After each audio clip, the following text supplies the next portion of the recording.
নমস্কার, আমি মৌসুমী। শিলালিপিতে আপনাদের সবাইকে স্বাগত জানাই। এতদিন শোনাচ্ছি সাহিত্যিক বিভূতিভূষণ বন্দ্যোপাধ্যায়ের দৃষ্টিপ্রদীপ। আজ আমি উপন্যাসের অন্তিম পর্ব পাঠ করব। গল্প পাঠ ভালো লাগলে শেষে একটা লাইক দিয়ে যেতে ভুলবেন না। এখনও যারা আমার চ্যানেলটা সাবস্ক্রাইব করেননি, সকলের কাছে অনুরোধ রইল, প্লিজ আমার চ্যানেলটা সাবস্ক্রাইব করে নেবেন। পাশে যে বেল নোটিফিকেশনটা আছে সেটা অবশ্যই প্রেস করে নেবেন। চলুন শুরু করি উপন্যাসের অন্তিম পর্ব। বৌদিদি ক্রমে সেরে উঠলেন। কিছুদিন পরে আমার হঠাৎ একদিন জ্বর হলো। ক্রমে জ্বর বেঁকে দাঁড়ালো। আমি অজ্ঞান অচৈতন্য হয়ে পড়লাম। দিনের পর দিন যায়, জ্বর ছাড়ে না। 21 দিন কেটে গেল। দিনে রাতের জ্ঞান হারিয়ে ফেলেছি যেন। কখন রাত কখন দিন বুঝতে পারি না সবসময়। মাঝে মাঝে চোখ মেলে দেখি বাইরের রোদ একটু একটু ঘরে এসেছে। তখন বুঝি এটা দিন। বিছানার ওপাশটা ক্রমশ হয়ে গেল বহুদূরের দেশ, আফ্রিকা কি জাপান। ওখানে পৌঁছনো আমার শরীর ও মনের শক্তির বাইরে। অধিকাংশ সময় ঘোর ঘোরভাবে কাটে। সে অবস্থায় যেন কত দেশ বেড়াই, কত জায়গায় যাই। যখন যাই তখন যেন আর আমার অসুখ থাকে না। সম্পূর্ণ সুস্থ, আনন্দে মন ভরে ওঠে। রোগশয্যা স্বপ্ন বলে মনে হয়। ছেলেবেলাকার সব জায়গাগুলোতে গেলাম যেন। আটঘরার বাড়িও বাদ গেল না। হঠাৎ ঘোর কেটে যায়, দেখি কুলোদা ডাক্তার বুকে নল বসিয়ে পরীক্ষা করছে। একবার মনে হলো দুপুর ঝাঁঝা করছে, আমি দ্বারবাসে নিতে যাচ্ছি খুকিকে কোলে নিয়ে। দুর্গাপুরের ডাঙা পার হয়ে গেলাম। আবার সেই কাঁদর নদী, সেই তাল বন, রাঙামাটির পথ। মালতী বড় ঘরের দাওয়ায় বসে কি কাজ করছে। উদ্ধব দাস আমায় দেখে চিনলে, কাছে এসে বললে, বাবু যে, কি মনে করে এতদিন পরে? আপনার কোলে ও কে? মালতী কাজ ফেলে মুখ তুলে দেখতে গেল উদ্ধব দাস কার সঙ্গে কথাবার্তা কইছে। তারপর আমায় চিনতে পেরে অবাক ও আড়ষ্ট হয়ে সেইখানেই বসে রইল। আমি এগিয়ে দাওয়ার ধারে গিয়ে বললাম, তুমি কি ভাববে জানি নে মালতী, কিন্তু আমি বড় বিপদে পড়েই এসেছি। এই ছোট খুকি আমার দাদার মেয়ে। এর মা সম্প্রতি মারা গিয়েছে। একে বাঁচিয়ে রাখবার কোনো ব্যবস্থা আমার মাথায় আসেনি। আর আমার কেউ নেই, একমাত্র তোমার কথাই মনে হলো। তাই একে নিয়ে তোমার কাছে এসেছি। একে নাও, এর সব ভার আজ থেকে তোমার ওপর।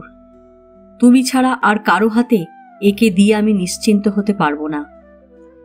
মালতী তাড়াতাড়ি খুকিকে আমার কোল থেকে তুলে নিলে। তারপর আমার রুক্ষ চুল ও উদ্ভ্রান্ত চেহারার দিকে অবাক হয়ে চেয়ে রইল। পরক্ষণেই সে দাওয়া থেকে নেমে এসে বললে, আপনি আসুন, উঠে এসে বসুন। আখড়ায় আর যেন কেউ নেই। উদ্ধব দাসকে আর দেখলাম না, শুধু মালতী আর আমি। ও ঠিক সেই রকমই আছে। সেই হাসি, সেই মুখ, সেই ঘাড় বাঁকিয়ে কথা বলার ভঙ্গি। হেসে বললে, তারপর? আমি বললাম, তারপর আর কি, এই এলাম। এতদিন কোথায় ছিলেন? নানা দেশে। তারপর দাদা মারা গেলেন, আমার ওপরে ওদের সংসারের ভার। উহ, কি নিষ্ঠুর আপনি। তারপর সে বললে, আপনি বসুন, খুকির সম্বন্ধে একটা ব্যবস্থা তো করতে হবে। একবার নীরদা দিদিকে ডাকি। আমি বললাম, আমি কিন্তু এখনই যাব মালতী। ছোট ছোট ছেলে মেয়েদের ফেলে রেখে এসেছি পরের বাড়িতে। আমাকে যেতেই হবে। মালতী আশ্চর্য হয়ে বললে, আজই? আমি বললাম, আমার কাজ আমি শেষ করেছি। এখন তুমি যা করবে করো খুকিকে নিয়ে। আমি থেকে কি করব, আমি যাই। মালতী স্থির দৃষ্টিতে আমার দিকে চেয়ে বলল, আমায় নিয়ে যান তবে। আমি অবাক হয়ে বললাম, সে কি মালতী, তুমি যাবে আমার সঙ্গে? তোমার এই আখড়া?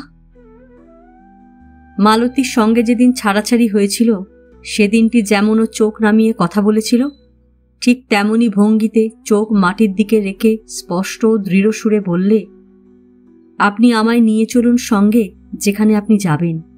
এবার আপনাকে একলা যেতে দেব না। 41 দিনে জ্বর ছেড়ে গেল। সেরে উঠলে বৌদিদি একদিন বললেন, জ্বরের ঘরে মালতী মালতী বলে ডাকতে কাকে? মালতী কে ঠাকুরপো?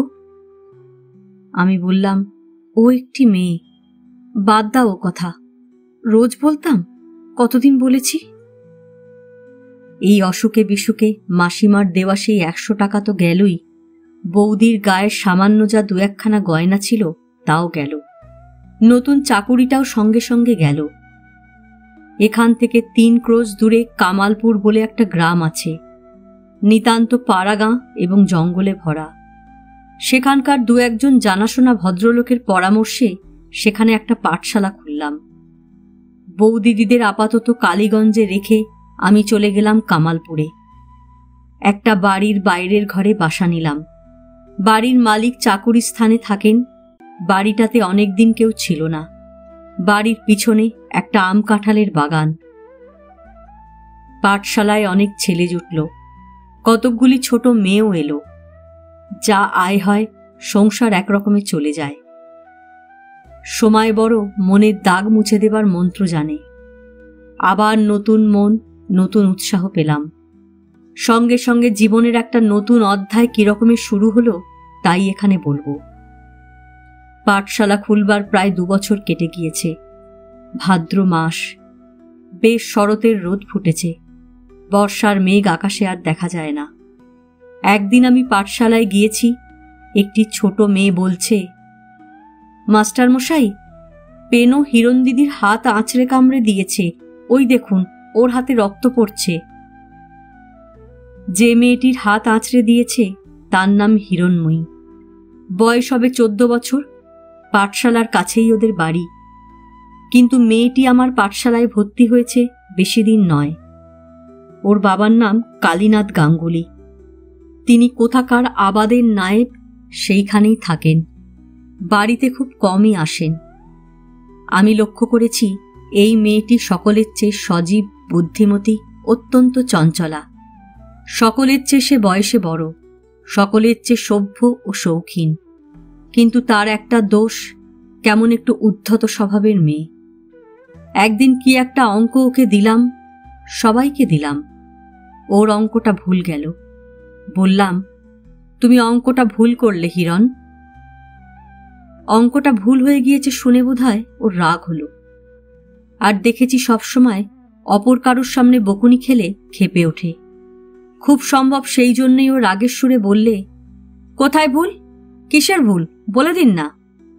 আমি বললাম, কাছে এসো, অত দূর থেকে কি দেখিয়ে দেওয়া যায়? আমি দেখে আসছি যে কদিন ও এসেছে আমার কাছ থেকে দূরে বসে। ও উদ্ধতভাবে বললে, কেন, ওখান থেকেই বলুন না, আপনার কাছে কেন যাব? আমার মনে হলো ও বড় মেয়ে বলে আমার কাছে আসতে বোধহয় সংকোচ অনুভব করে। কিন্তু তার জন্য ওরকম উদ্ধত সুর কেন? বললাম, কাছে এসে আঁক দেখে নিতে দোষ আছে কিছু? ও বললে, সেসব কথার কি দরকার আছে? আপনি দিন অঙ্ক ওখান থেকেই বুঝিয়ে। রাগে ও বিরক্তিতে আমার মন ভরে উঠল। আচ্ছা মেয়ে তো, মাস্টারদের সঙ্গে কথাবার্তার এই কি ধরন? আর আমায় যখন এত অবিশ্বাস, তখন আমার স্কুলে না এলেই তো হয়। সেদিন আমি ওর সঙ্গে আর কোনো কথাই বললাম না। পরদিনও তাই। স্কুলে এলো, নিজে বসে বসে কি লিখলে বই দেখে, একটা কথাও কইলাম না। ছুটির কিছু আগে আমায় বললে, আমার ইংরেজিটা একবার ধরুন না। আমি ওর পড়াটা নিয়ে তারপর শান্তভাবে বললাম, হিরণ, তোমার বাড়িতে বলো আমি তোমাকে পড়াতে পারবো না, অন্য ব্যবস্থা করতে বলো কাল থেকে। হিরণময়ীর মুখে বিস্ময় ফুটে উঠল। বললে, কেন? আমি বললাম, না, তুমি বড় মেয়ে, এখানে তোমার অসুবিধে হবে না। ও বললে, রাগ করছেন নাকি? কি করেছি আমি? আমি বললাম, কাল তোমার ও কথাটা কি আমায় বলা উচিত হয়েছে হিরণ? কি বলে তুমি বললে আপনার কাছে কেন যাব? ওখান থেকেই বলুন না। তুমি আমার কাছে তবে পড়তে এসেছো কেন? হিরণময়ী হেসে বললে, হেই, তা কি এমন বলেছি আমি? তা যখন আপনি বলছেন দোষ হয়েছে বলাতে, তখন দোষ নিশ্চয়ই হয়েছে। কেন তুমি বললে ওরকম? তোমার দুঃখিত হওয়া উচিত ও কথা বলার জন্যে, তা জানো? হিরণময়ী বললে, হ্যাঁ হয়েছি, হলো তো, এখন নিন। তারপর যখন ওর অঙ্ক দেখছি তখন হঠাৎ আমার মুখের দিকে কেমন একটা বুঝতে না পারার দৃষ্টিতে চেয়ে বললে, উফ, আপনার এত রাগ! আগে তো কখনো রাগ দেখিনি এরকম। তখনও সে আমার মুখের দিকে সেই রকম দৃষ্টিতে চেয়ে কি যেন বুঝবার চেষ্টা করছে। ওর রকম সকম দেখে আমি হাসি চাপতে পারলাম না। সঙ্গে সঙ্গে সেই মুহূর্তে হিরণময়ীকে নতুন চোখে দেখলাম হিরণময়ী অত্যন্ত লাবণ্যময়ী। ওর চোখ দুটি অত্যন্ত ডাগর, টানা টানা জোড়া ভুরু দুটি কালো সরু রেখার মতো, কপালের গড়ন ভারী সুন্দর, চাঁচা, ছোট, অর্ধচন্দ্রাকৃতি, মাথায় একরাশ ঘন কালো চুল। ও তখনও আমার দিকে সেইভাবেই চেয়ে আছে। 1 মিনিটের ব্যাপারও নয়, সবটা মিলে। পরদিন থেকে একটা ব্যাপার লক্ষ্য করলাম, হিরণময়ী আমার কাছ থেকে তত দূরে আর বসে না, আর না ডাকলেও কাছে এসে দাঁড়ায়। একদিন আমায় বললে, জানেন মাস্টার মশাই, আমার সব দল এরা, আমায় এরা ভয় করে। অবাক হয়ে বললুম, কারা? হাত দিয়ে পাঠশালার সব ছাত্রছাত্রীদের দেখিয়ে দিয়ে বললে, এরা। আমার কথা না শুনে কেউ চলতে পারে না। ভয় করে কেন? এমনি করে, আমি যা বলবো ওদের শুনতেই হবে। পাঠশালার সকলেরই ওপর সে হুকুম ও প্রভুত্ব চালায়, এটা এতদিন আমার চোখে পড়েনি। সেদিন থেকে সেটা লক্ষ্য করলাম। তবে পেনও যে সেদিন ওর হাত আঁচড়ে দিয়েছিল সে আলাদা কথা। সে রাজার বিরুদ্ধেও তো তার প্রজারা বিদ্রোহী হয়। রোজ রাত্রে বাসায় এসে সন্ধ্যাবেলা পরোটা গড়ি। 2-1 দিন পরে সন্ধ্যাবেলা ময়দা মাখছি একা রান্নাঘরে বসে। সন্ধ্যা 7:30টার বেশি নয়। একটা হ্যারিকেন লণ্ঠন জ্বলছে ঘরে। কার পায়ের শব্দে মুখ তুলে দেখি ঘরের মধ্যে দাঁড়িয়ে হিরণময়ী। শশব্যস্তে উঠে বিস্মিত মুখে বললাম, হিরণ, এসো এসো, কি মনে করে? হিরণময়ীর একটা স্বভাব গোড়া থেকে লক্ষ্য করেছি, কখনোই প্রশ্নের ঠিক জবাবটি দেবে না। আমার কথার কোনো উত্তর না দিয়ে বললে, ময়দা মাখেন বুঝি নিজে রোজ? ওই বুঝি ময়দা মাখা হচ্ছে? আমি বিপন্ন হয়ে পড়লুম। 14 বছরের মেয়েকে পাড়া গাঁয়ে বড়ই বলে। আমার কাছে এরকম অবস্থায় আসাটা কি ঠিক হলো ওর? এসব জায়গার গতিক আমি জানি তো। বললাম, তুমি যাও হিরণ, পরগে। হিরণময়ী হেসে বললে, তাড়িয়ে দিচ্ছেন কেন? আমি যাব না, এই বসলাম। বেজায় একগুঁয়ে মেয়ে, আমি তো জানি ওকে। বললে, একটা অঙ্ক কষে দেবেন? না থাক, একটা গল্প বলুন না।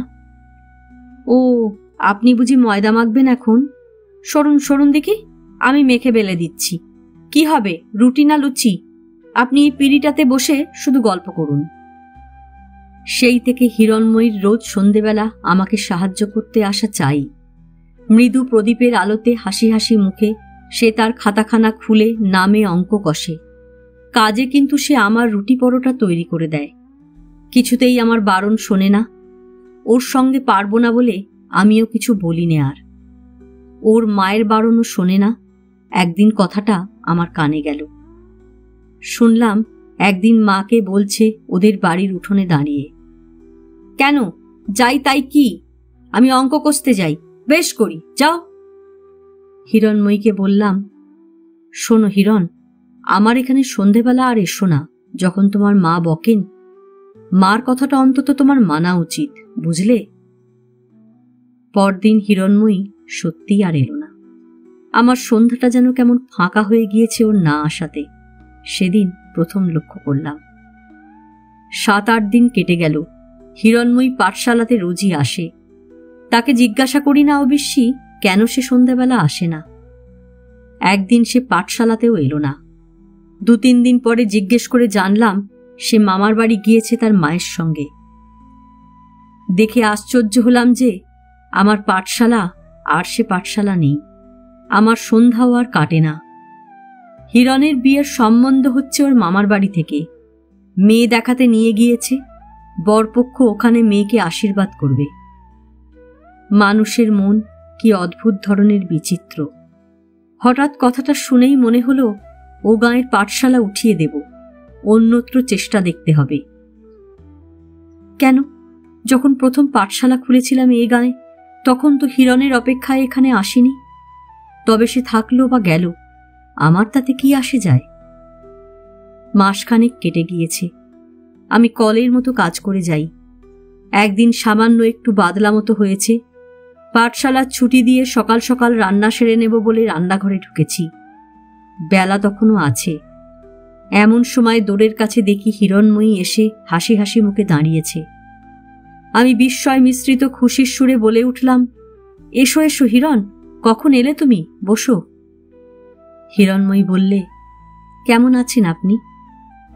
তারপর সে এগিয়ে এসে সলজ্জ আড়ষ্টতার সঙ্গে ছপ করে আমার পায়ের ধুলো নিয়ে প্রণাম করে আবার সোজা হয়ে দোরের কাছে দাঁড়ালো। আমি এত খুশি হয়েছি তখন, ওকে কি বলবো ভেবে পাইনে যেন। বললাম, বসো হিরণ, দাঁড়িয়ে কেন? হিরণময়ী বোধহয় একটু সংকোচের সঙ্গেই এসেছিল। আমি ওর আশাটা কি চোখে দেখি এই নিয়ে। আমার কথা শুনে, হাজার হোক নিতান্ত ছেলে মানুষ তো, ও যেন ভরসা পেল। ঘরের মধ্যে ঢুকে একটা পিঁড়ি পেতে বসল। আমার মুখের দিকে চেয়ে বললে, কি সেই শিখিয়ে দিলেন? নয় পরিত্যাগ প্রণালী নাকি সব ভুলে গিয়েছি। দেখলাম ওর বিয়ে হয়নি। ওকে আর কোনো কথা বলিনি অবশ্যই তা নিয়ে। দেনা পাওনার ব্যাপার নিয়ে সে সম্বন্ধ ভেঙে গিয়েছে। 2-4 দিনে অপরের মুখে শুনলাম।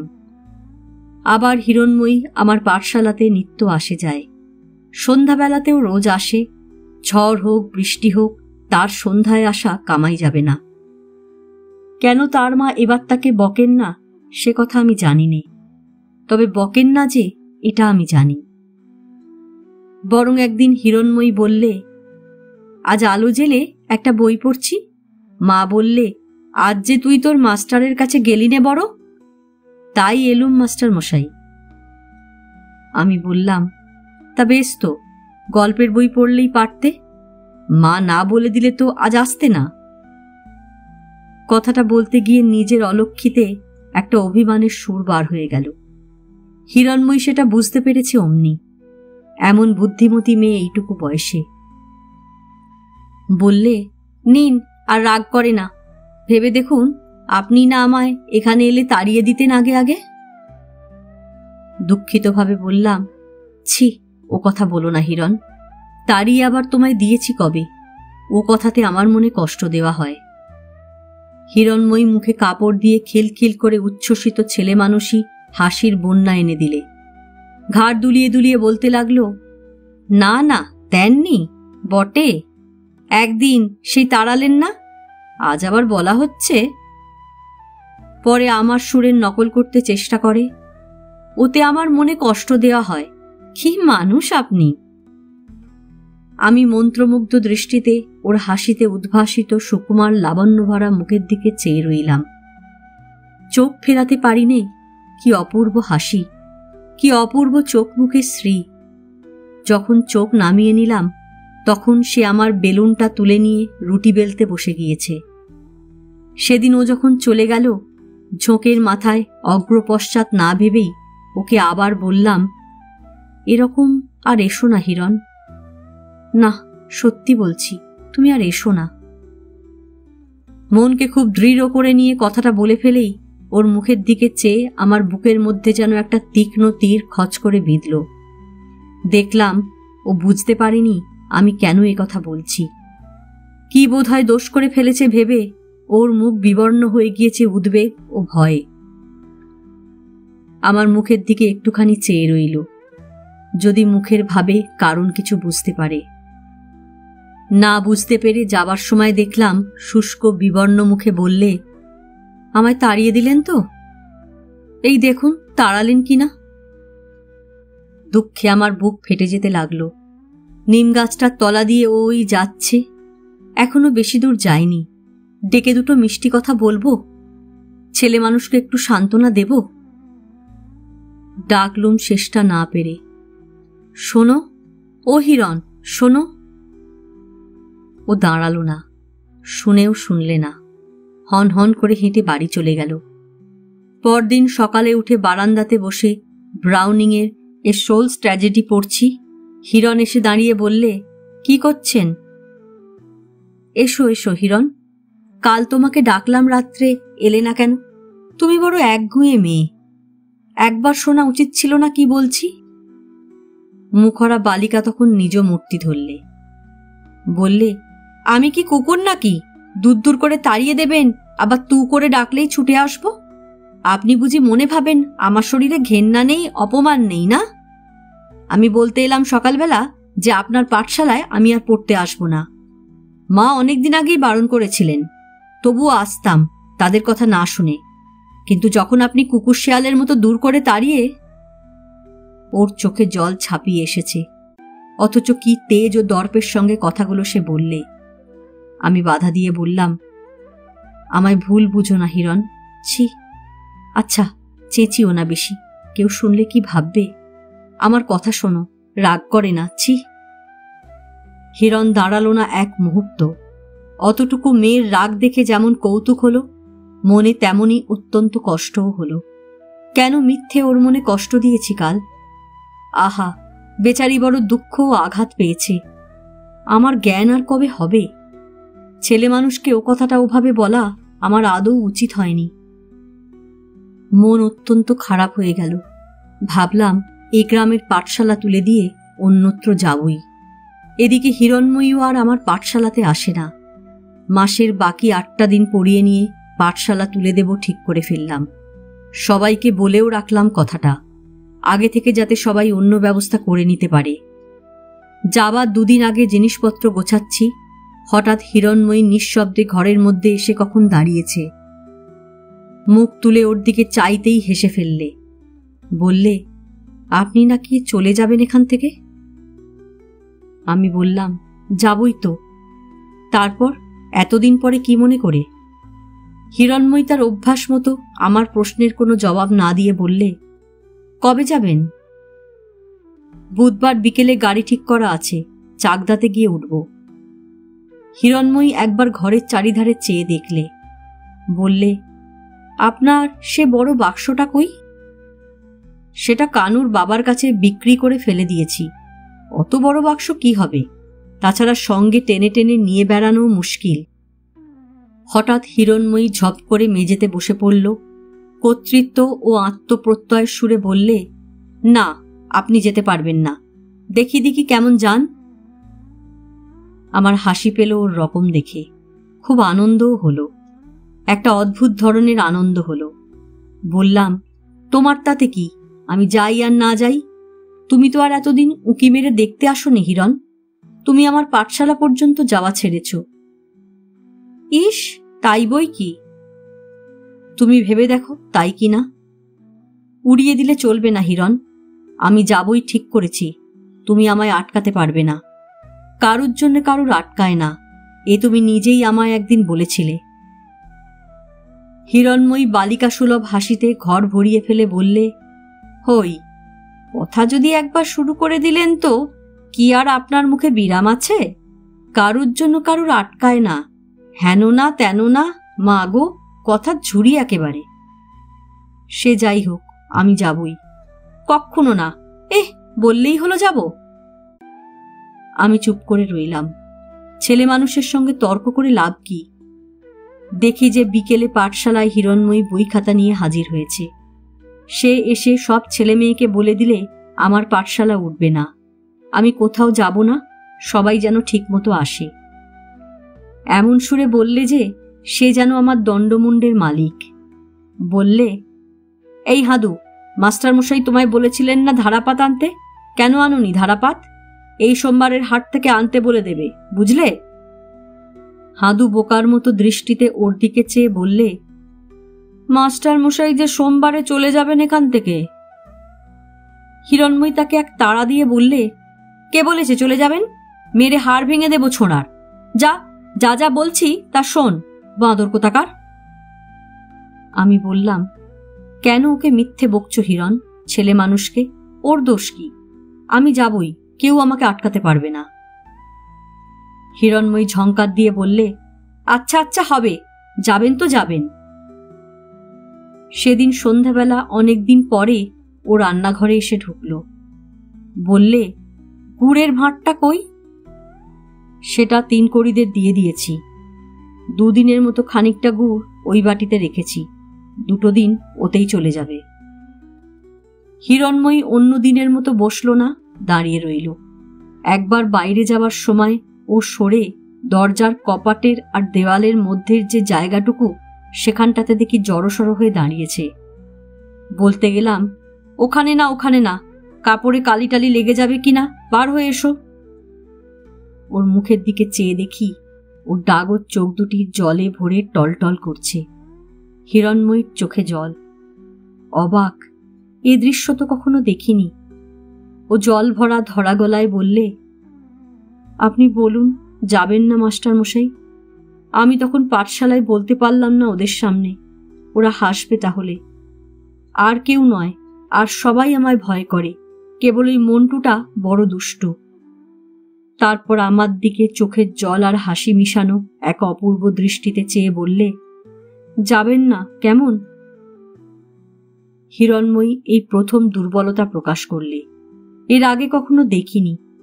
ছেলে মানুষ, ও কথা তো তেমন জানে না, কিন্তু ওর ডাগর সজল চোখের মিনতিপূর্ণ দৃষ্টি ওর ভাষার দৈন্য ঘুচিয়ে দিয়ে এমন কিছু প্রকাশ করলে এক জাহাজ কথাতে তা প্রকাশ করা যেত না। আমার মনে অনুতাপ হলো, কেন ওকে মিথ্যা কাঁদালাম সন্ধ্যাবেলাটিতে? জীবনের এই সব মুহূর্তেই না মানুষে ভগবানকে প্রত্যক্ষ করে। ব্রাউনিং এর পলিং কবিতার সেই সর্বহারা লোকটির মতো আমার মনও বলে উঠল, I believe in God and truth and love. ওর হাতটি ধরে দরজার কপাটের ফাঁক থেকে বার করে এনে আস্তে আস্তে পিঁড়ির ওপর বসিয়ে দিয়ে বললাম, ওখানে সন্ধ্যাবেলা দাঁড়াতে নেই, পিছে টিছে বেরুতে পারে, এখানে বসো। রুটিগুলো বেলে দাও দেখি, লক্ষ্মী মেয়ে। আমি যাব না বলছো তুমি যখন, তখন আর যাব না। চোখের জল ফেলতে আছে অবেলায়, ছি। তারপরই রুটি তৈরি করতে বসে যে হিরণময়ী সেই হিরণময়ী, সেই মুখরা বালিকা, যে সকল কথা এমন কর্তৃত্বের সুরে বলে যেন ওর কথা না মেনে চললে ও ভয়ঙ্কর একটা কিছু শাস্তির ব্যবস্থা করবে। সেটা আবার খুব কৌতুকপ্রদ এবং ভেবে দেখলে করুণ বলেই মনে হয়। যখন বেশ বুঝতে পারা যাচ্ছে যে মুখের বুলিটুকু ছাড়া ওর হুকুমের পেছনে ওর কোনো জোর খাটাবার নেই, নিতান্ত অসহায় ও নিরুপায়। প্রেম আসে এইসব সামান্য তুচ্ছ খুঁটিনাটি সূত্র ধরে। বড় বড় ঘটনাকে এড়ানো সহজ, কিন্তু এইসব ছোট ছোট জিনিস প্রাণে গেঁথে থাকে ফলুই মাছের সরু চুল চুল কাঁটার মতো। গায়ের জোরে সে কাঁটা তুলে ছুঁড়ে ফেলে দিতে গেলে বিপদের সম্ভাবনা বাড়ে, বই কমে না। পুরুষ মানুষ প্রেমের ব্যাপারে আত্মরক্ষা করে চলতে পারে না, যেটা অনেক সময় মেয়েরা পারে। যেখানে যা হবার নয়, পাবার নয়, সেখানেও তারা বোকার মতো ধরা দিয়ে বসে থাকে এবং নাকাল তার জন্য যথেষ্ট হয়। কিন্তু পুরুষ মানুষই আবার বেগতিক বুঝলে যত সত্তর হাবুডুবু খেতে খেতেও সাঁতরে তীরের কাছে আসতে পারে। মেয়েরা গভীর জলে একবার গিয়ে পড়লে অত সহজে নিজেদের সামলে নিতে পারে না। তবুও আমি হিরণময়ীকে দূরে রাখবার চেষ্টাই করলাম। একদিন দুপুরের পরে হিরণময়ীদের বাড়িতে পুলিশ এসেছে শুনলাম। পুলিশ কিসের? একে ওকে জিজ্ঞেস করি, কেউ সঠিক উত্তর দেয় না, অথচ মনে হলো ব্যাপারটা সবাই জানে। এগিয়ে গেলুম। ওদের বাড়ির সামনের তেঁতুল তলায় বড় দারোগা চেয়ার পেতে বসে পাড়ার লোকদের সাক্ষ্য নেওয়া চলছে। দেখলাম গ্রামে ওদের মিত্র বড় কেউ নেই। আমি আগেও যে কথা না জানতাম এমন নয়, তবে পাড়া গাঁয়ের কানাঘুষোতে কান দিইনি। বিকেলের দিকে হিরণময়ীর মা আর বিধবা দিদিকে থানায় ধরে নিয়ে গেল। কাছারির মুহুরী সাতকড়ি মুকুজ্জে আমার কাছেই দাঁড়িয়েছিল। সে বললে, ও মেয়েটার তত দোষ দিইনে, মাই যত নষ্টের গুরু মশাই, ওই তো ওকে শিখিয়েছে, নইলে মেয়েটার সাধ্য কি? কিন্তু মাগি কি ডাকাত? মেয়েটার প্রাণের আশঙ্কা করলি না একবারও? ব্যাপারটা আমার বুঝতে দেরি হলো না। সাতকড়ি আরও বলল, কালীনাথ গাঙ্গুলি কি গ্রাম ত্যাগ করেছে সাধে? এই জন্যই সে বাড়িমুখো হয় না, ওদের সঙ্গে কোনো সম্পর্ক রাখে না। এত কথা আমি কিন্তু জানতাম না, এই নতুন শুনলাম। আমি মুশকিলে পড়ে গেলাম। আমি এখন কি করি? হিরণময়ীর মা আর দিদি দোষী কি দোষী নয়, সে বিচারের ভার আছে অন্য বিচারকের ওপর, সাতকড়ি মুখুজ্জের ওপর নয়।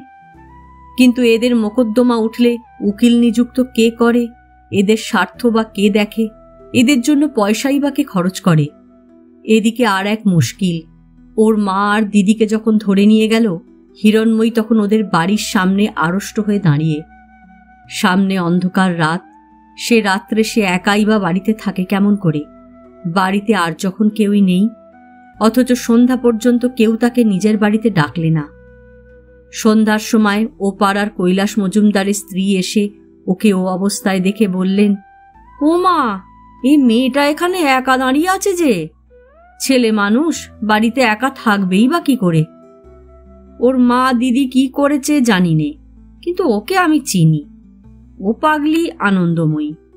এসো তো মা হিরণ, তোমাদের হারিকেনটা বাড়ির ভেতর থেকে নিয়ে ঘরে চাবি দিয়ে এসো। ওকে জায়গা দিলে যদি জাত না থাকে, তবে না থাকলেও তেমন জাত। মজুমদার গিন্নি যদি কোনো কথা না বলে নিঃশব্দে হিরণময়ীকে নিজের বাড়িতে নিয়ে যেতেন, তবে হয়তো কোনো গোলযোগই বাধত না। কিন্তু শেষের কথাটি বলে ফেলে তিনি নিতান্ত নির্বোধের মতো কাজ করে বসলেন। কাছেই গ্রামের সমাজপতি আচার্যি মশাইয়ের বাড়ি, তাদের সঙ্গে বাঁধল তুমুল ঝগড়া। শশধর আচার্যের স্ত্রী অনেকক্ষণ নিজের মনে একতরফা গেয়ে যাবার পর উপসংহারে বললেন, ও বড় ভালো মেয়ে না? মুখ খুললেই অনেক কথা বেরিয়ে পড়বে।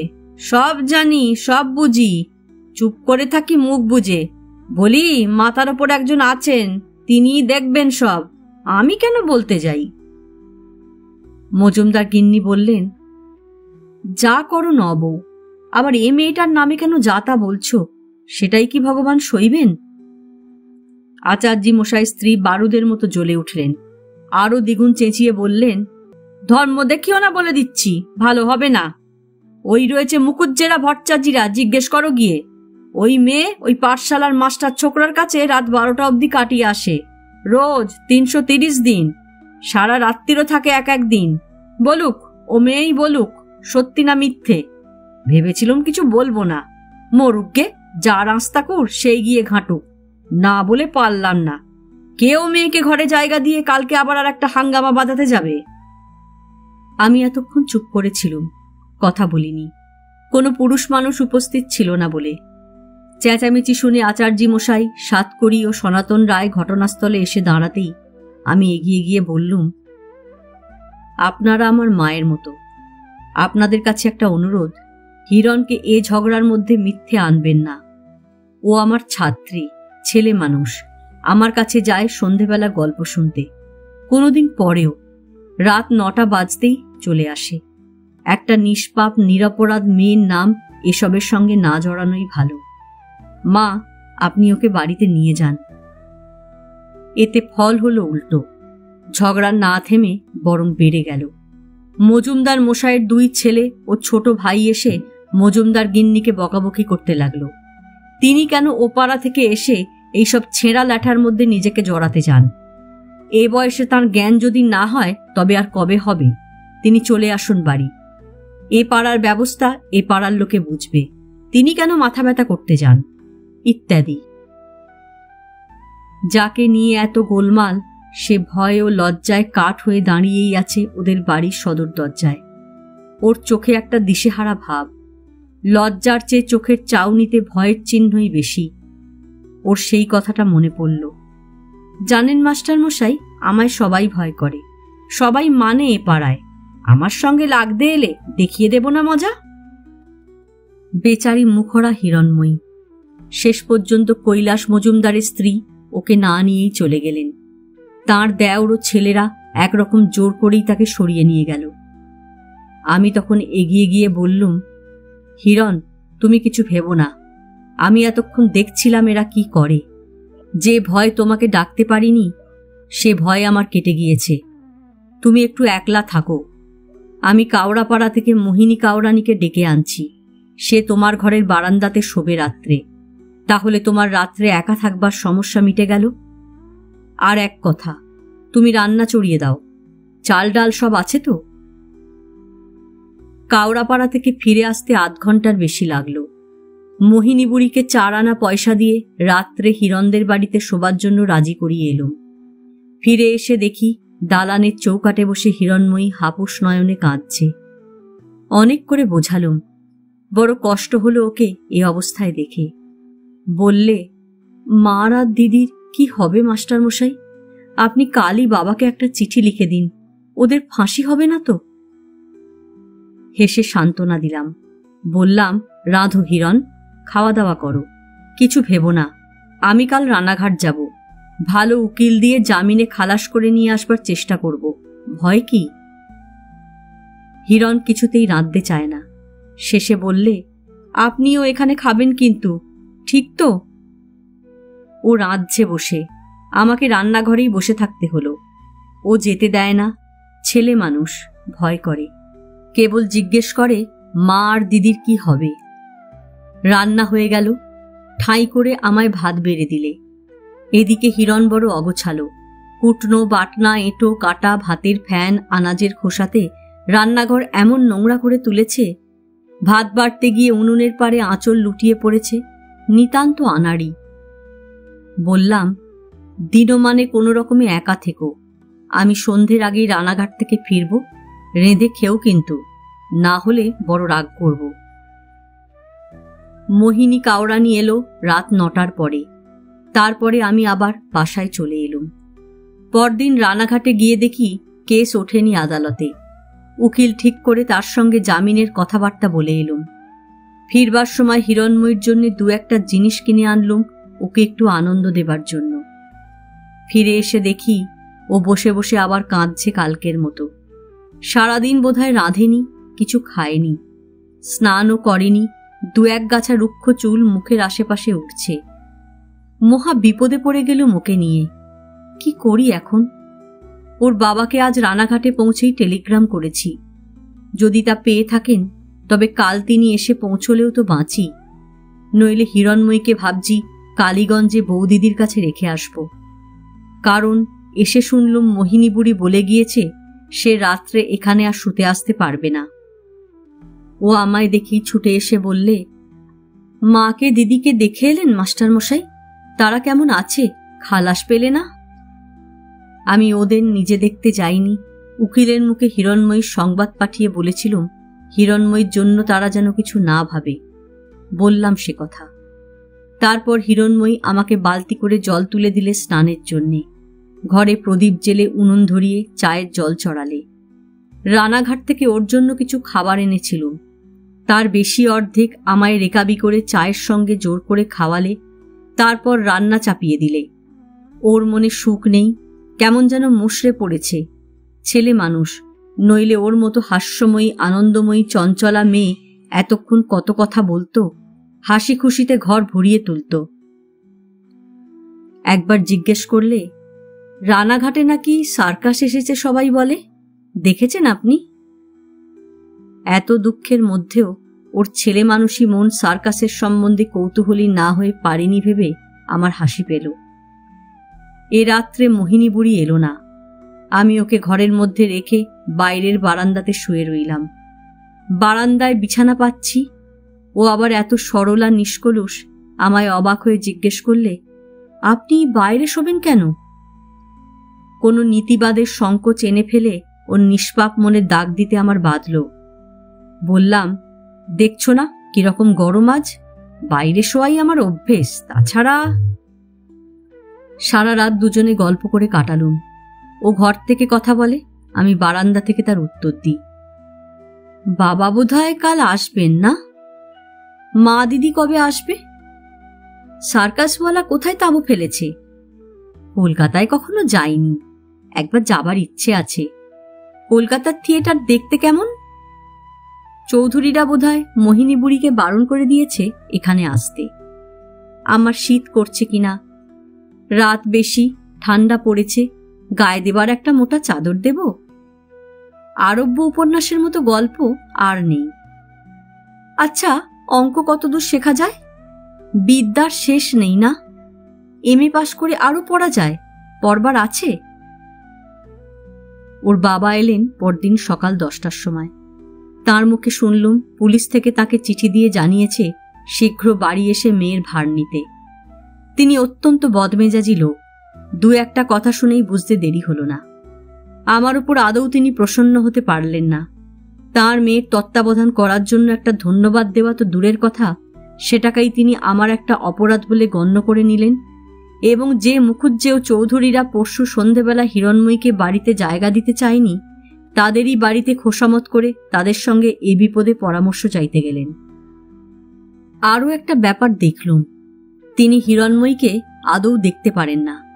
আমার সামনেই তো তাকে তাড়না তর্জন গর্জন করলেন এ নিয়ে যে সে রাত্রে চৌধুরী গিন্নির পায়ে পড়ে কেন অনুরোধ করেনি তাকে জায়গা দেবার জন্যে। কারণ তারা দেখলুম লাগিয়েছে যে তাদের কি আর ইচ্ছে ছিল না ওকে জায়গা দেবার? ও মেয়ের তা ইচ্ছে নয়। হিরণের অপরাধ, সে মুখ ফুটে কারো কাছে আশ্রয় প্রার্থনা করেনি। এরা বুঝল না যে হিরণের বয়সের মেয়েরা মুখে কোনো নাটুকে ধরনের কথা বলে আশ্রয় চাইতে পারে না পরের কাছে, বিশেষ করে হিরণময়ীর মতো একটু তেজি মেয়েরা। আমি হিরণময়ীর ভার থেকে মুক্ত হয়ে কালীগঞ্জে চলে এলুম পরদিন সকালে। শুনেছিলুম হিরণময়ীর মা ও দিদি রানাঘাট থেকে প্রমাণাভাবে খালাস পেয়ে এসেছেন। কালীগঞ্জে এসে বসলুম বটে, কিন্তু বিস্ময়ের সঙ্গে লক্ষ্য করলুম মনের কি অদ্ভুত পরিবর্তন হয়েছে। হিরণময়ী সেই শুকনো মুখখানা কেবলই মনে পড়ে। সেদিন সন্ধ্যার সময় ওর যে মুখ দেখেছিলাম, যেদিন ওর মাকে আর দিদিকে থানায় নিয়ে গেল। হিরণময়ীর ব্যথা, হিরণময়ীর দুঃখ, ওই রকম বাড়িতে ওই গাঁয়ের আবহাওয়ায় হিরণময়ীর মতো মেয়ে শুকিয়ে ঝরে পড়বে। কেই বা দেখবে বুঝবে ওকে?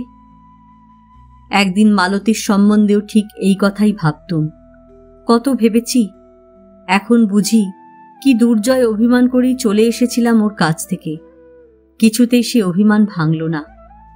তারপর দাদা মারা গেলেন, দাদার সংসার পড়ল ঘাড়ে, নইলে হয়তো আবার এতদিনে ফিরে যেতাম। কিন্তু বৌদিদিদের নিয়ে তো দ্বারবাসিনীর আখড়াতে গিয়ে উঠতে পারিনে। এক সময় যার ভাবনায় কত বিনিদ্র রজনী কাটিয়েছি বটেশ্বরনাথ পাহাড়ে, সেই মালতী এখন আমার মনে ক্রমশ অস্পষ্ট হয়ে আসছে, হয়ে এসেছে। আর তো তাকে চোখে দেখলুম না। ক্রমে তাই সে দূরে গিয়ে পড়ল। কি করব, মনের ওপর জোর নেই। নইলে আমি কি বুঝতে পারি নে কত বড় ট্র্যাজেডি এটা মানুষের জীবনের? শ্রীরামপুরের ছোট বউ ঠাকরুন আজ কোথায়? কে বলবে কেন এমন হয়? একদিন আবার হিরণময়ীকে দেখবার ইচ্ছা হলো। তখন মাস 2 কেটে গিয়েছে। কামালপুরে আর যাইনি। সেখানে আমার বাসায় জিনিসপত্র এখনো রয়েছে, সেগুলো আনবাচ্ছুত করেই গেলুম সেখানে। মাস 2 পরে গ্রাম ঠান্ডা হয়েছে। কেবল শুনলুম হিরণময়ীরা একঘরে হয়ে আছে। হিরণময়ী আগের মতোই ছুটে এলো আমি এসেছি শুনে। এখানে ওর চরিত্রের একটা দিক আমার চোখে পড়ল। লোকে কি বলবে এ ভয়ও করে না। এখানে মালতীর সঙ্গে ওর মিল আছে, কিন্তু মালতীর সঙ্গে ওর তফাতও আমি বুঝতে পারি। হিরণময়ী যেখানে যাবে সেখানে পিছন ফিরে আর চায় না। মালতীর নানা পিছুটান। সবাই সমান ভালো বাঁচতেও পারে না। প্রেমের ক্ষেত্রেও প্রতিভার প্রয়োজন আছে। খুব বড় শিল্পী কি খুব বড় গায়ক যেমন পথে ঘাটে মেলে না, খুব বড় প্রেমিক বা প্রেমিকাও তেমনি পথে ঘাটে মেলে না।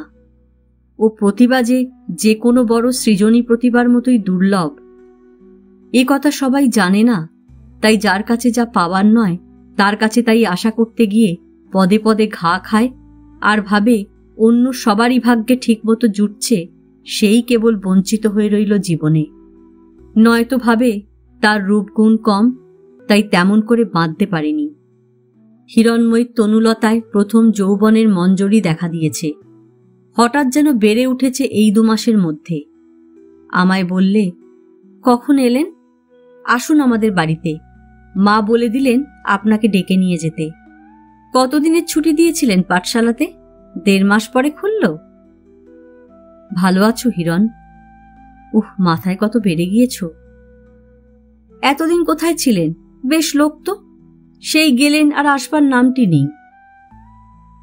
হয়তো 2 বছর আগেও এ কথা কেউ বললে বেদনাতুর হয়ে ভাবতাম, আহা, দারবাসে নিতে ফিরলে মালতীও আমায় এরকম বলতো। কিন্তু সময়ের বিচিত্র লীলা, এ সম্পর্কের মালতীর কথা আমার মনেই এলো না। 2 দিন কামালপুরে রইলাম। হিরণময়ী এ কথা ভাবেনি যে আমি আমার জিনিসপত্র আনতে গিয়েছি ওখানে। সে ভেবেছিল আমি আবার পাঠশালা খুলব, ওখানেই থাকব। এবার কিন্তু সে আসবার সময় তর্ক ঝগড়া করলে না, যেমন করে থাকে। শুধু শুকনো মুখে এসে দাঁড়িয়ে দাঁড়িয়ে দেখল আমার যাওয়া। ওর সে আগেকার ছেলে মানুষই যেন চলে গিয়ে একটু অন্যরকম হয়েছে। তবুও কত অনুরোধ করলে ওখানে থাকবার জন্যে। গাঁ এখন ভালো হয়ে গিয়েছে, কেন আমি যাচ্ছি? গাঁয়ের ছেলেরা তবে পড়বে কোথায়? কামালপুর গাঁ পিছু ফেলেছি। মাঠের রাস্তা, গরুর গাড়ি আস্তে আস্তে চলছে। কি মন খারাপ যে হয়ে গেল। মাঠের মধ্যে কচি মটর শাক, খেসারি শাকের শ্যামল সৌন্দর্য, শিরীষ গাছের কাঁচা শুটি ঝুলছে। বাসুদেবপুরের মরগাঙের ভাগাড়ে নতুন ঘাসের ওপর গরুর দল চড়ে বেড়াচ্ছে। হিরণময়ীর নিরাশার দৃষ্টি বুকে যেন কোথায় বিঁধে রয়েছে, খচখচ করে বাজছে। বেলা যায় যায়, চাকদার বাজার থেকে গুড়ের গাড়ির সারি ফিরছে। বোধহয় বেলে কি চুয়াডাঙ্গার বাজারে রাত কাটাবে। জীবনটা কি যেন হয়ে গেল, এক ভাবি আর এক হয়। কোথায় চলেছি আমিই জানি নে, কেনই বা অপরের মনে এত কষ্ট দিই। এই রাঙা রোদ মাখানো মটর মুসুরির মাঠ যেন বটেশ্বরনাথের দিনগুলোর কথা মনে করিয়ে দেয়। এই সন্ধ্যায় গঙ্গার বুকে বড় বড় পাল তুলে নৌকার সারি মুঙ্গেরের দিকে যেত। আমি মালতীর স্বপ্নে বিভোর হয়ে পাষাণ বাঁধানো ঘাটের ওপর বসে বসে অন্যমনস্ক হয়ে চেয়ে চেয়ে দেখতুম। সব মিথ্যে, সব স্বপ্ন। ওই মরগাঙের ওপারে জমা সন্ধ্যার কুয়াশার মতো ফাঁকা 2 দিনের জিনিস। এখানে ফল পাকে না, জেরুজালেম পাথরের দেশ। এর কিছুদিন পরে হিরণময়ীর বাবা আমার কাছে এলেন কালীগঞ্জে। আমায় একবার তাদের ওখানে যেতে হবে, হিরণময়ী বিশেষ করে বলে দিয়েছে। আর একটা কথা, মেয়ের বিয়ে নিয়ে তিনি বড় বিপদে পড়েছেন। তিনি গরিব, অবস্থা আমি সবই জানি। গ্রামের সমাজে একঘরেও বটে। 2-3 জায়গা থেকে সম্বন্ধ এসেছিল, তারা কানাঘুষো শুনে পিছিয়ে গিয়েছে। মেয়েও বেজায় একগুঁয়ে, তাকে দেখতে আসছে শুনলেই সে বাড়ি থেকে পালায়।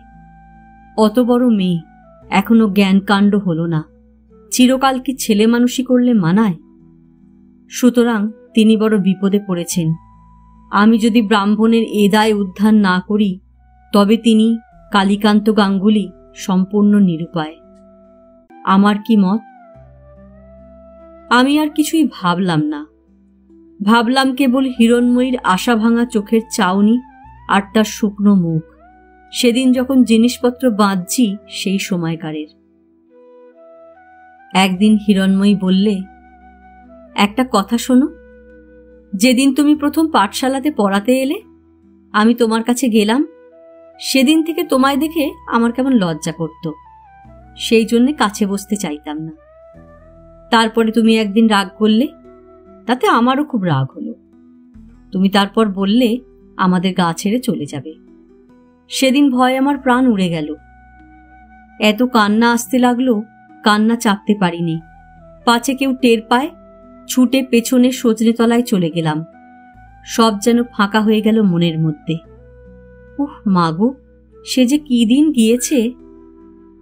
হিরণময়ী গুছিয়ে কথা এখনো বলতে শেখেনি।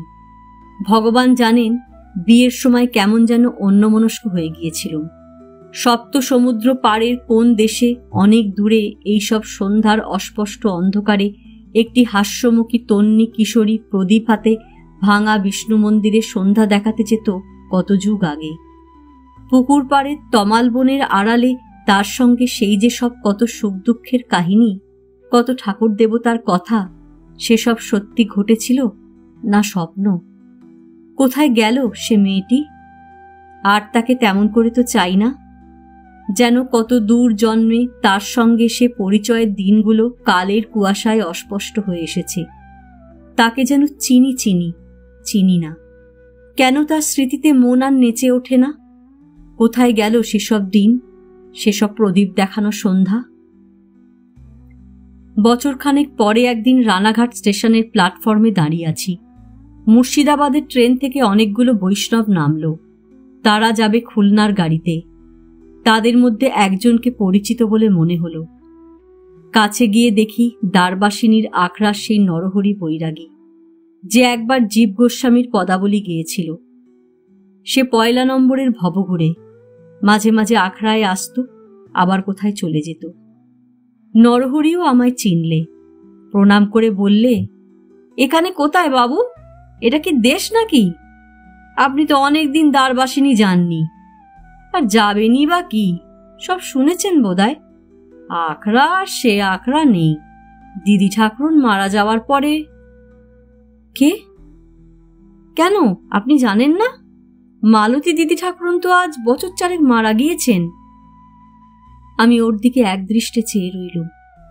নরহরি আপন মনেই বলে যেতে লাগল, এখন উদ্ধব দাসের এক ভাইপো তার সেবা দাসী নিয়ে কোথা থেকে এসে জুটেছে, সেই এখন কর্তা। উদ্ধব দাস তো বুড়ো হয়েছে, সে কিছু দেখে শোনে না। এখন অতিথি বৈষ্ণব গেলে আর জায়গা হয় না। মালতী দিদি ঠাকুরুন তো মানুষ ছিলেন না, স্বর্গের দেবী ছিলেন। কি বাপের মেয়ে! তিনি স্বর্গে চলে গিয়েছেন। এখন তার অত স্বাদের আখড়ার কি দশা হয়েছে এই ৪ বছরে দেখে চোখে জল আসে বাবু। তাই বড় একটা সেখানে যাইনে। ওরা চলে গেলে আমি স্টেশনের বাইরে সেগুন বাগানে গিয়ে কতক্ষণ বসে রইলাম। কতক্ষণ হিসেব করে দেখলাম, আমি যখন বটেশ্বরনাথ পাহাড়ে, তখনই সে মারা গিয়েছে, অর্থাৎ আমি আখড়া ছেড়ে আসবার ১ বছর পরেই। আজ হঠাৎ মনে হলো, তার ওপর কি সুবিচার করেছিলুম? অভিমান ভাঙবার সুযোগও তাকে একবার দিইনি। আমার জীবনে সে মরে গিয়েছে অনেক দিন, যদিও খবরটা আজ পেলাম। আমার মন অলক্ষিতে আত্মরক্ষা করেছে, বেদনা স্থানে শক্ত আবরণ গড়ে তুলেছে। শামুক যেমন আত্মরক্ষার জন্য খোল তৈরি করে, আজ সে খোলা হয়ে পড়েছে, শক্ত, অনুভূতিহীন। অন্তত এতদিন তাই ভাবতাম, কিন্তু খোলার আবরণের তলায় ব্যথার জায়গাটা আজ মনে হচ্ছে একেবারে সম্পূর্ণরূপে সারেনি। কে আজ উত্তর দেবে? আমি চলে এলে গোপনে একটুখানি চোখের জলও কি ফেলিনি সে কোনোদিন? বিষ্ণু মন্দিরে প্রদীপ দিতে গিয়ে কখনো একদিনও কি অন্যমনস্ক হয়নি? দিনের কাজ মিটে গেলে সে যখন পাষণ্ড দলনের অনুকরণে বই লেখবার উদ্দেশ্য নিয়ে তার সেই খাতাখানা খুলে বসত, একদিনও কি আমার কথা মনে পড়েনি? কত ঠাট্টা যে করতুম তার সেই বই লেখা নিয়ে। আমার যদি আজ ১০,০০০ টাকা থাকতো, আমি চাইলেই সব টাকাই দিয়ে দিতে পারতাম, যদি এই খবরগুলো আমায় কেউ দিতে পারত। টাকার মায়া করতুম না, করিনি কোনোদিন। এই খবরের বদলে আমি কি না দিতে পারি। পাগলের মতো কি ভাবছি যাতা বসে। লাভ কি আজ এসব ভাবনার? ভালোই হয়েছে মালতী, তোমার সঙ্গে আর আমার দেখা হয়নি। সুন্দর জ্যোৎস্না রাতে পল্লী প্রান্তের বনে মরচে লতার ফুল ফোটে, সুবাসে পথচারীদের মন আনন্দে ভরিয়ে তোলে। কিন্তু কতদিন তার আয়ু? জ্যোৎস্না লুকিয়ে আদার পক্ষ নামে, বনফুল ঝরে যায়, পুষ্প সুরভি হিমের রাত্রির ঘন কুয়াশায় চাপা পড়ে, নয়তো অকাল বর্ষার বাড়িধারায় ধুয়ে মুছে যায়। মানুষের অনেক সেবা তুমি করেছিলে, মানুষের মনে তোমার রূপ ভগবান ম্লান হতে দিলেন না। ফুলের সুবাস চলে গেলে বনলতা পাছে অনাদৃতা হয়, তোমার বেলা ভগবান তা সহ্য করবেন না। সেগুন বাগান থেকে উঠে এলুম, তখন কত রাত হয়ে গিয়েছে। একটা কথা হঠাৎ মনে পড়ল। একবার মালতীকে বলেছিলুম, আমাদের গাঁয়ে একটা হাত ভাঙা বিষ্ণু মূর্তি আছে। ছেলেবেলায় তাকে বড় ভালোবাসতুম। ভগবান যদি দিন দেন, তাকে নিয়ে এসে তোমার বাবার মন্দিরে প্রতিষ্ঠা করব। দেখতে দেখতে কতদিন হয়ে গেল। তারপর ৭-৮ বছর কেটে গিয়েছে। আমার সে অল্প বয়সের ভবঘুরে জীবনের পূর্ণচ্ছেদ পড়েছে অনেক দিন। তবু সেসব দিনের ছন্ন ছাড়া মুহূর্তগুলোর জন্য এখনো মাঝে মাঝে মন কেমন করে ওঠে। যদিও এখন বুঝেছি, হারানো বসন্তের জন্য আক্ষেপ করে কোনো লাভ নেই। মহাকালের বিথিপথ অনাগত দিনের শত বসন্তের পাখির কাকলিতে মুখর। যা পেলুম তাই সত্য, আবার পাব, আবার ফুরিয়ে যাবে। তার চলমান রূপের মধ্যেই তার সার্থকতা। মালতীও চলে গিয়েছে কতদিন হল। পৃথিবী ছেড়ে কোনো প্রেমের লোকে নক্ষত্রের দেশে নক্ষত্রদের মতোই বয়সহীন হয়ে গিয়েছে। কেবল মাঝে মাঝে গভীর ঘুমের মধ্যে তার সঙ্গে দেখা হয়। সে যেন মাথার শিওরে বসে থাকে। ঘুমের মধ্যেই শুনি সে গাইছে, মুক্ত আমার প্রাণের মাঠে ধেনু চড়ায় রাখাল কিশোর, প্রিয়জনে লয় সে হরি, ননি খায় সে ননি চোর। সেই আমার প্রিয় গানটা, যা ওর মুখে শুনতে ভালোবাসতুম। চোখাচোখি হলেই হাসি হাসি মুখে পুরনো দিনের মতো তার সেই ছেলে মানুষী ভঙ্গিতে ঘাড় দুলিয়ে বলছে, পালিয়ে এসে যে বড় লুকিয়ে আছো, আখড়ার কত কাজ বাকি আছে মনে নেই। তখন আমার মনে হয় ওকে আমি খুব কাছে পেয়েছি। দ্বারবাসিনীর পুকুর পাড়ে কাঞ্চন ফুলতলার দিনগুলোতে তাকে যেমনটি পেতুম, তার চেয়েও কাছে। গভীর সুষুপ্তির মধ্যেই তন্দ্রাঘরে বলি, সব মনে আছে, ভুলিনি মালতী। তোমার ব্যথা দিয়ে, ব্যর্থতা দিয়ে তুমি আমাকে জয় করেছ, সে কি ভুলবার? এই উপন্যাস এখানেই শেষ। গল্প পাঠ ভালো লাগলে লাইক, শেয়ার, কমেন্টস করতে ভুলবেন না। আজকের মতো নমস্কার।